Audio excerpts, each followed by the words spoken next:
My name's Justine Varga and I am an Australian artist based in Sydney. I create cameraless images that record moments at the periphery of my everyday that amount to a type of photographic portraiture.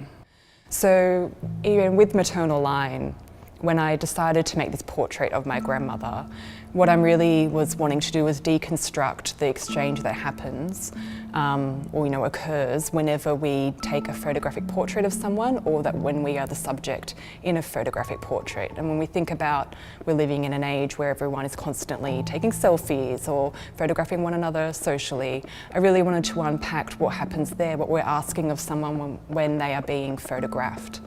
And so I decided, and especially also when we think about the way women are portrayed photographically, it's often about the way that they look.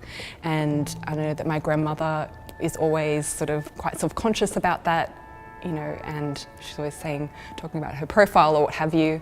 And so it was a really lovely exercise to be able to do, to ask her to become, active in her own portrayal. And by not having her, visage displayed, it was really a very enjoyable experience. And just thinking about other ways that we can, photographically portray somebody. Yeah, the duration of my photography is really playing around with the idea of the photographic instant, so what we know as a decisive moment. Because when we think about most photographs that are taken with a camera in particular are a fraction of a second in their exposure.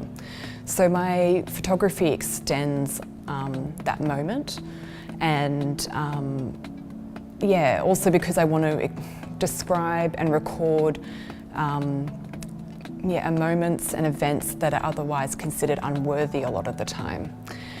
And one of the works on display here is Dwat, which is a recording of my studio over the course of a day from the perspective of the sole of my shoe.